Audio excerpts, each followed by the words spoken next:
Welcome. Today we're going to talk about a strategy called constant difference, which works great when subtracting across zeros and we may need to regroup, right? So I'm going to use a context about a situation in my life where my grandma was 80 years old and I was 36 years old. So I'm trying to figure out how much older is my grandma than I, right? So you have 80 minus 36.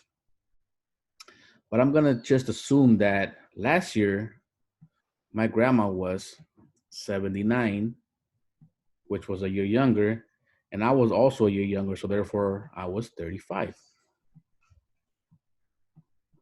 And if we have that problem, it's a much easier problem because as you can see, there's no need for me to regroup, right? So if I take 70 minus 30, that'll be 40, and 9 minus 5 would be 44. So my grandma is 44 years older than me, right? So basically what we figured out is that the difference in age doesn't change. When I was 36, my grandma was 80. But so that difference here is the same as if we kept this difference here when my grandma was 79 and I was 35, right? So I'm gonna give you a chance to work with that problem. Think about this one. 70 minus 26.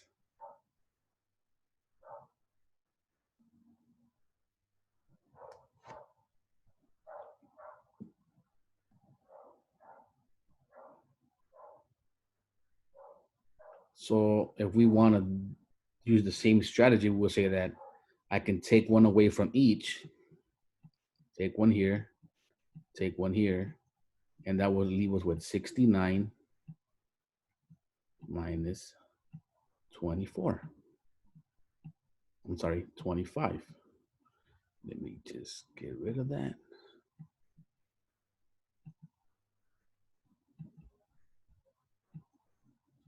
And if I subtract that, 60 minus 20 is 40, and 9 minus 5 is 44, right? And if we wanted to model the number, that would be the same thing. Here we would have 26, and here we would have 70. And all we did is shift our difference a little bit less.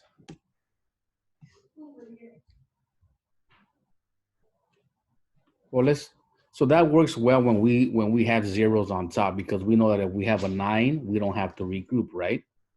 But what about in other situations when we have 9s at the bottom or large digits at the bottom, right? We know that if we have zeros at the bottom, they're easy to subtract. So this time I'm going to make the bottom or our subtrahend a number with zero. So I want to add a 1. So if I add a 1 to 199, I get 200. But I need to do the same thing to the top number or our minuend. So if I add 1 to 342, I will get 343.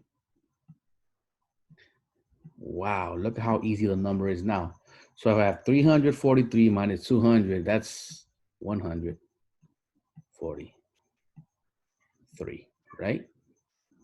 Take a look at the bottom number, 462, subtract 198. Think about how you could make our subtrahend here friendly. This time we want to add 2, right? So if we add 2 to this number, we would make it 200. But remember, if we do it to one of our numbers, we also got to do it to the other one because we're shifting our difference. So if I add 2 to 462, then I get 464. And now it's nice and easy for me to find our difference, which would be 4, 6, and 2. So 462 minus 198 is also 264. Or you could do it much easier if you were to use constant difference as a strategy. It also applies a lot to money. So if I have $10 and I spend $4.65, how much money will I have left, right? Well, this time I'm going to take away a penny from my amount. So I would have $9.99. And then I would subtract 1 penny from what I spent. So that'll be $4.64. Now, if I subtract the difference, now it's a much, much easier problem. Think about how difficult this problem might be compared to this one, right? Our difference is not going to change because remember, we took away the same amount from each quantity. So if I have 9 minus 4, that will give me 5. 9 minus 3, that will give me 3. I'm going to place my decimal point. And then 9 whole dollars minus $4 will give me 5. So the difference I have, or my leftover money, would be $5.35. I'm going to let you try out the next one.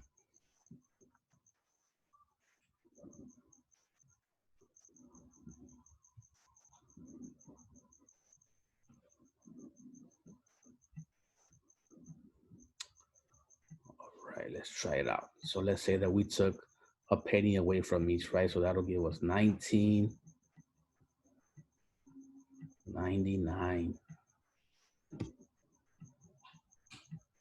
And that, if I took a penny away from that, will give us $12.35. Now let me find the difference. So 9 minus 5 would give me 4. 9 minus 3 will give me 6. Put my decimal point. 9 minus 2 will give me 7. And I don't have to put my other amount, right? So therefore, my difference being, if I had $20 and I spent $12.36, it would be $7.64, because I didn't change the difference between the quantities. I just made my problem an easier way. I hope you like this video. It's called Constant Difference. If you have any questions or comments, go ahead and leave them and I'll be able to answer them for you. All right. Thank you.